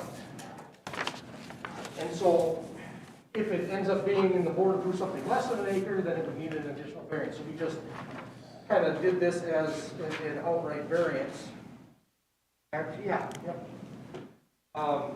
So if it's less than an acre, but more than 20,000 square feet, then it's a 1,600 square foot max. The existing structure that's on this is 30 by 60, so it's 1,800 square feet. So the request is approximately 1.1 acres as a back lot to the existing lakeshore lot and to be attached to the existing lakeshore lot. That's pretty much the crux of the request. It's just he wants the back lot. The size of the structure may or may not be an issue with it, so we did notice it has a variance, and that's why the staff report is written up that way, just due to the size of the structure. So, this is not an R1 lot, so it's not limited to that 1,400 square feet. It is a general ag lot that is a lot of record that actually had there's two parcels in the lot of record. It was a previous lot line adjustment attached, those two pieces, so they are considered one piece. We did receive approval from the township. So that's all I got, Mr. Chairman. Okay, do you have anything, sir, additional? Part of the 1.1 acre, we have a topo map. I don't know if you guys have that or not. Got that? Yeah, I got it up right there, Steve. Okay, you'll see in the, straight down from the pole barn in the middle, that circle is 8 feet lower than the ground on the barn. That's why I gotta come this way with it to get some usable ground. Otherwise, I could have gone smaller, but that's just a round hole. You know, that tape, the whole damn thing's a hill, as you can see by all the lines. Yeah. And part of the reason for selling it is I've had 4 surgeries. I got COPD, and a few months ago, up north of me, a few places, you okayed Craig Bjorklund for building a house on a small lot, and he'd like to buy the rest of this so he could move his septic and stuff up onto this property behind him, which is lot number whatever it is. Yeah, I don't know which one it is. In this case, the who buys it is really not a lot of record, and so it can be bought and a separate house can be put on it. So if Mr. Bjorko buys it, decides to put a sewer over there, he can. And if he wants to then come in for a lot line adjustment to attach another part of that to his, he can. Or decide not to do that and just, sell it or put a house on it or whatever. It's a lot of record. So we didn't include that portion that Mr. Bjorko likely is the likely purchaser.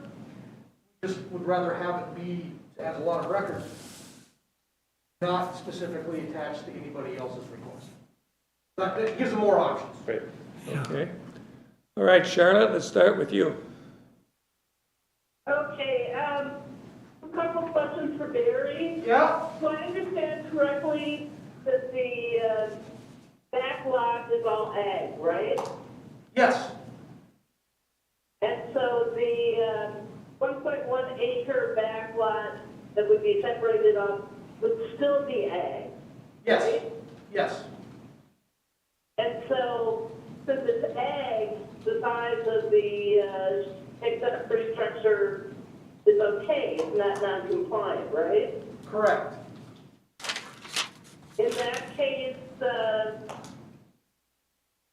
and you can attach the back lot to the shore lot without, with both of them having different zoning classifications, right? Yes, we do that all the time. That's most of the backlots we create are in fact that situation. All the ones on Lake John, all the lakeshore lots are R1, all the backlots are A.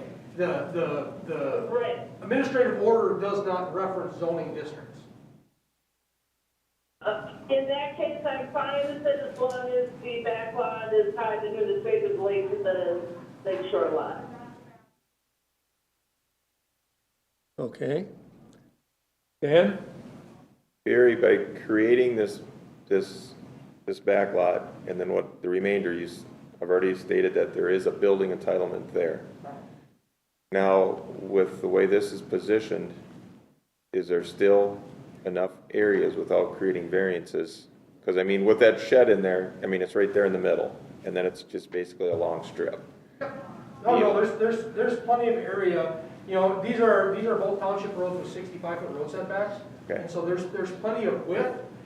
It actually gets, the complicated part is finding one where you're not gonna have a steep driveway, so it's gonna be, you know. This isn't a township road.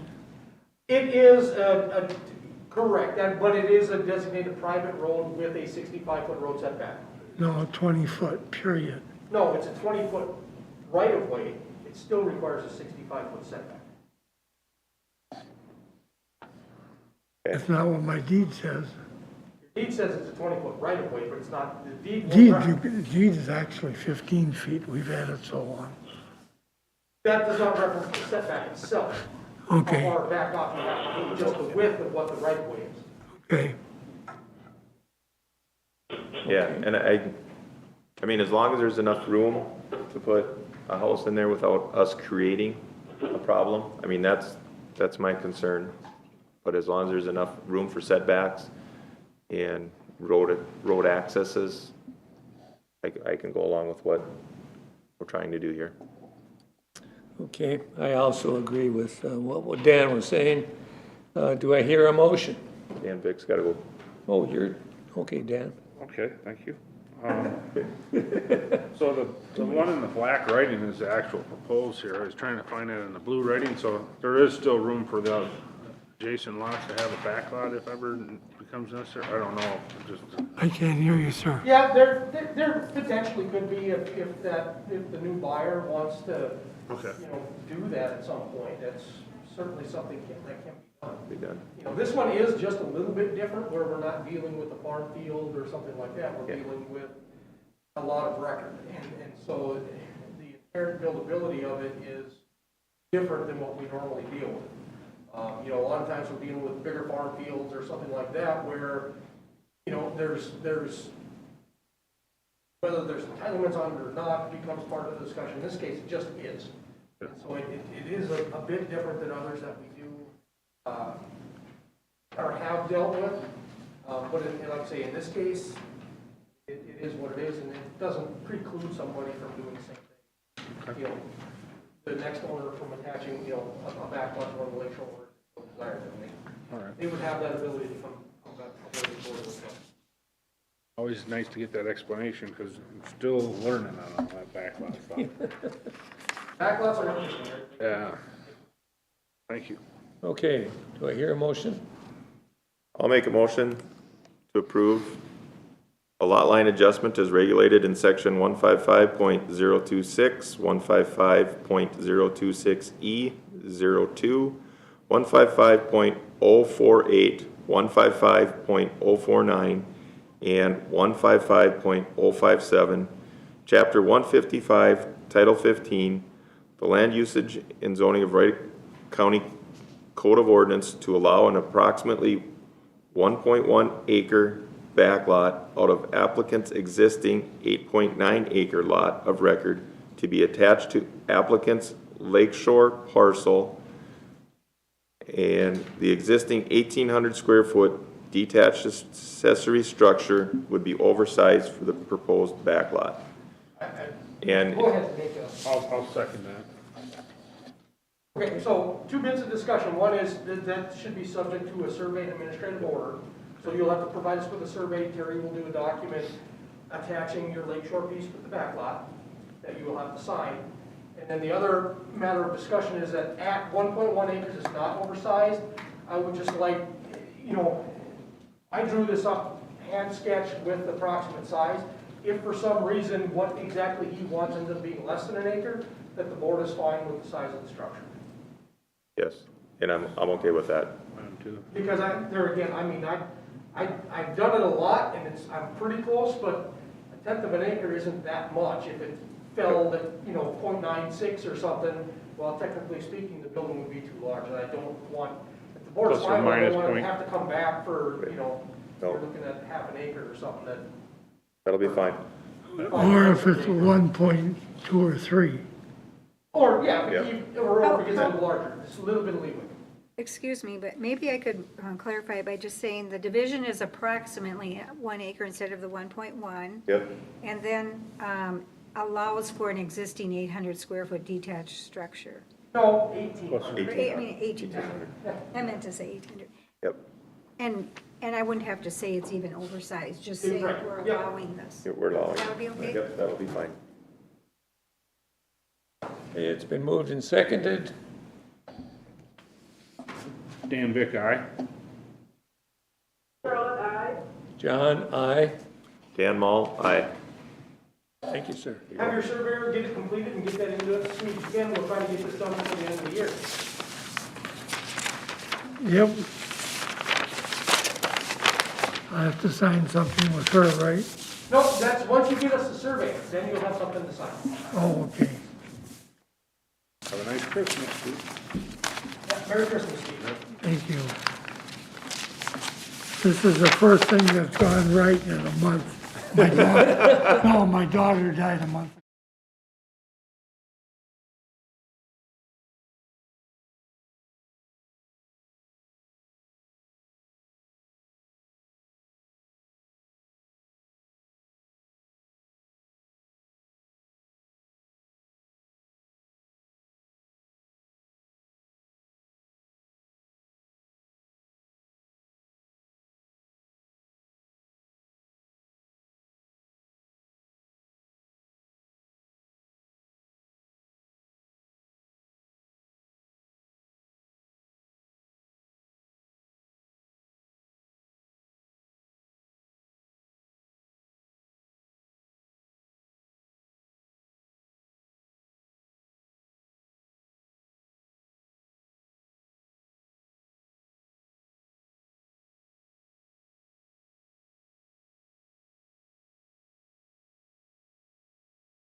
Brandon Hannibal? Yes, Mr. Chairman, this particular request involves a couple of different components. It both involve the Potter property, which is 62 acres. The Hannibal property is 58 acres, but what that portion of the request is to attach approximately 7,000 square feet from the Hannibal property to the Potter property to provide road access. This particular property was, looking back through our notes, it's really hard to figure out how this got done and when it got done. But it was divided this way, and the previous zoning administrator recognized this as two separate properties with the, at the time, thought, and Dan's real familiar with this stuff as a member of the Clearwater Town Board when this. There's been a lawsuit in that corner. Yeah, there has. And so at the time, I believe it was 2012, there was the assumption that the corner of the Potter property, which let me back up here, that corner actually touched the road right of way. It actually does not. There are a number of surveys on file that, one recently for, you can see the addition going onto the house, when that house was originally built in 2015. There's a little red line that creates a triangle right here, and actually you can see there's a dash line. I put this dash line in based on where the surveyor has drawn in the road. It's approximate. That's the actual township road right of way. So the road right of way does not touch the Potter property. So this request would now allow Mr. Potter to have an access drive to 160th Street versus in that other one, it's a 33-foot strip that goes up, down, around, and then on top of all that, accesses County Road 7 at a corner. And so the township has approved this, and that's, one of the town board members actually sent a separate email stating, giving more clarification that for safety purposes, having a driveway here is much better. The only difficult portion is there's still, based on size and how this was done, there's 2 entitlements here. And so doing it this way allows one driveway on this location at here. The other portion would still have the ability to use that other access location. There again, whether it's desirable or not, it's tough to say. If Mr. Potter ever does decide to use that second entitlement or sell the property or whatever else, then that's the option, is to either come back to this board and maybe put a second driveway location on 160th or use that existing one off of County Road 7. There again, that's not up for me to decide. It never happened in May. Second portion of the request is to move the blue line to where the yellow line on this particular graphic shows. So move the line and angle it to include more woods with the southern parcel. Mr. Potter's desired building location is basically right over the blue line. And so there were setback issues because they are recognized by a previous administrator as 2 separate buildable pieces of property. And so this would alleviate, his building location problem from a setback standpoint. So those are the 2 portions of the request. The township has, again, submitted their approval for both portions. There is nobody on the WebEx call, and I had no other comments. And since it is a separate email from the town board member, it was Bill Langenbacher that sent in that clarification and explanation of the township's response. Okay, where are we at? Oh, okay. Do you have anything to add, gentlemen? Just one, sir. Can you go back one slide? Sure. I know that this isn't proportioned or to proportion or whatnot, but that driveway coming through there, actually, I've got gates there to maintain that field access. I think that yellow line, we actually decided goes a little bit more to the east, I guess. I agree with that. Okay. That's going over his current driveway. When we have talked, it'll be pushed over to not interfere with his gate or anything like that. So We know. The only thing would be is that if the farther east it goes, the less right of way that's there. If at some point you ever wanted to do a second driveway for that second piece in there, it gets much more difficult because now everything is smaller. There might not be sufficient room for it. So just as a note, that is what it is. Because in order to, if you were to ever do it like a second, like I think we talked once before, a separate access strip into here to access that upper one, each one needs 33 feet. Well, this is only about 70 feet and this doesn't touch. Oh, yeah. So you only have this to work with. Yeah. Or now here, and you need 66 feet between here and here. Okay, yeah. I never planned, so if I'd ever had to do that, that would have to go right through my main property anyway. I would never want that. I'm just saying, to me, if the access on the County Road 7 is an issue, Gotcha, that is the one and only way to fix it with this problem, is is to bring that south, that strip south instead of north. Only way to fix it. Not saying I'm not even recommending you do that. No, okay. But I just have to look at options and That'd be what the interesting. reality of the property is. That would be the only way to fix that situation. Now, there again, somebody wants to put an access on the corner of County Road 7, I'm not gonna stop them. Yep. It's not up to me, but, you know, there's been discussion about how it's not desirable. But whether it's not desirable and not possible, that's two different things. Okay, where are we at here? Just go. Charlotte? Yeah, when I opened this, I was totally confused, but now I think I understand it a little better. It sounds like that little triangle solves the problem, and as such, I'm okay with it. Okay. Yeah? Yeah, that was, I'm very well familiar with this. I sat in court here over that other portion, so I know this corner very well. So no, this is, I kind of figured this is what was gonna have to happen to be, at some point or another, you were gonna have to help out. So no, I'm okay with it. My only concern is that second building entitlement. You know, how do we deal with that? Because to come in from County Road 7 there, that's a challenge for what's there and what's allowed, you know, unless you were planning on selling that pie shape off to the farmer on the other side or something. Yeah, I plan on building in the bottom portion here. Okay. So I would guess, and to be honest, we're building our forever kind of home idea. So I would guess that's just gonna sit how it is for Infinity. if I ever sold it way down the road. Somebody, if they ever wanted to try to use that, then you guys would probably say, no, that's not allowed, you know, or whatever it is. That's kind of the purpose. Highway department, if the highway department doesn't approve the access, then it's just not. It's just no way. Not gonna happen. Yeah. So then, nah, we don't need to get into it. Let's get it, we'll get it done. We went over all of it. Yeah, so no, as to what you're proposing or wanting to do, I'm more than fine with it because it'll clear up a lot of issues for the township and access in that corner. Yeah. Pretty much, it should pretty much put most of that to bed. Very much so, absolutely. Yeah? I'm not familiar with that pass, but I was thinking turning that yellow line just a little further that way to incorporate that drive in, but I didn't know the situation about a gate and all that stuff.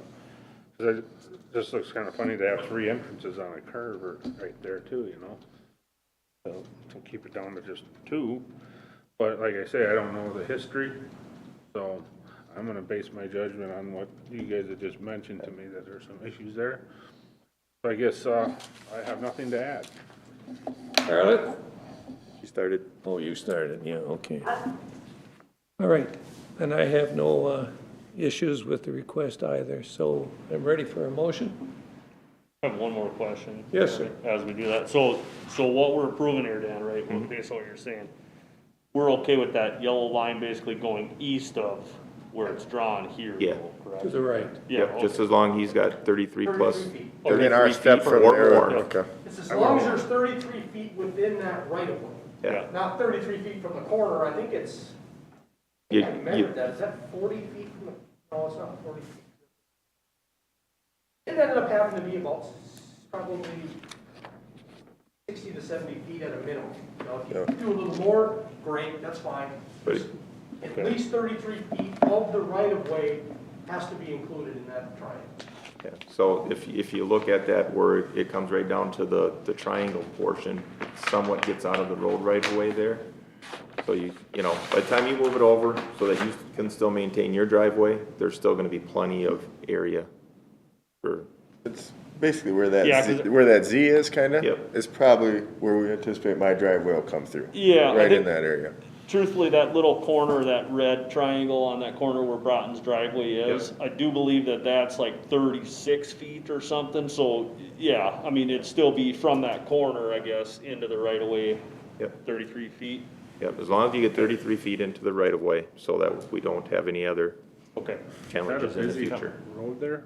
No. What's Is that a very busy gravel road? No. Medium, Medium? I would call it medium, it's going back into Fish Lake. For a township road, it's probably, Back in there, that's yeah. there's quite a few. There's roads back in there. some development back there, there's some new houses further down the road being built in there, so yeah, it's a medium traveled road. From just looking at it, from not knowing the history, it's Yours would be optimal. low. Huh? Yours would be low, this one would be medium. Okay. And I would say that's not optimal with 3 entrances in the corner. Well, and there is good sight lines there too. Is there? You know, so there's not, you know, you come out on that corner, any one of those driveways can see both And ways this on the is, corner. this is the township's road, and they are aware of it, they know what this is Yeah. getting used for, and they're okay with it. That's why I'm, okay. Actually, we did have one this spring, just down the road here, that where the township actually, it was a new house. And we required them to get approval from the township before we could address it and approve the house, and they actually had to move their access quite a ways, because they put it in a fairly bad spot. They know their accesses, they have a road guy that is tuned to Yeah. how this should be, so they're fine with it. As long as we're into that discussion now, on that other part of that triangle then where the line got moved up yellow, where's their access? Because they have to have an access then, so it's, It's there is legal access to it on that's- Route 7, yeah. That's what I was gonna say, that was kind of my question when I bought the property, that was my legal access to all of it. And I'm like, well, shouldn't I be allowed? And that's why I thought I should have been allowed without having to go through all this. Because if everybody I talked to didn't deem that right away, that was kind of my argument right away, but yeah. So that, where that angle is. that long easement all the way up through there, then you take a hard 90, come right down back over, and there's power lines, and yeah, so that's really not gonna ever be an access. No, it's not very well, and It's- for years, the people that have farmed that have either asked permission to cross over his property to get to the field back there or whatever. Because by doing that though, they won't have the 35 feet up there in that corner, will they? If it ever becomes, Yeah, they do still? yeah, Okay, that's also good, it's gonna be really no less than it is now. okay, that's all my questions. Okay, Ready? ready. Who made the motion? Nobody, we're waiting for you. Oh, We're waiting for you. I can't make that. All right, I'll make a motion to approve the lot line adjustment as regulated in section 155.026, 155.026E2, 155.048, chapter 155, Title 15, Land Usage and Zoning of the Wright County Code of Ordinance to allow a small triangular lot line adjustment from the Handrith property 204-100-123-200 to the Potter property 204-100-123-400 to give access to 160th Street. Also a lot line adjustment to add the wetland and wooded area from 204-100-123-100 to the property 204-100-123-400. I'll second that with that motion. Township also approves. With that, moving it east. Yes. Moving that access east, that's you agree? Okay, one bit of discussion, Mr. Chair, I was seconded. Yep, I was seconding with that. Okay, that both the adjustment and what ends up being a variance for the road frontage, for the triangle, are subject to surveys and administrative orders, unless they can be combined under existing tax IDs. So what you're buying from Brandon, if you can combine it under the existing tax ID, we don't need to do a document. But if you can't, for whatever reason, mortgages or whatever other reason, then you would have to do an administrative order with us, so you'd have to provide us with a survey that includes a legal description, we do a document that you would sign. The same thing goes with the adjustment in the upper portion. If you can't include that portion in with the 123400, we'd have to do the same thing. So survey, legal description, administrative order that says these parcels are considered one and they cannot be sold separately. That's what that order does, or that's what combining those those pieces into the existing tax ID do. Just be certain, if you can do that, purchase them in the exact same ownership as you have it now. That's the only way they can be joined. So you got to make sure that if your wife is on the deed for this, she's also on the deed for what you're buying and how it's being all shipped. So that was the note I have. Right. Okay, moved and seconded. Dan Vic, aye. Charlotte, aye. John, aye. Dan Mall, aye. Good to go.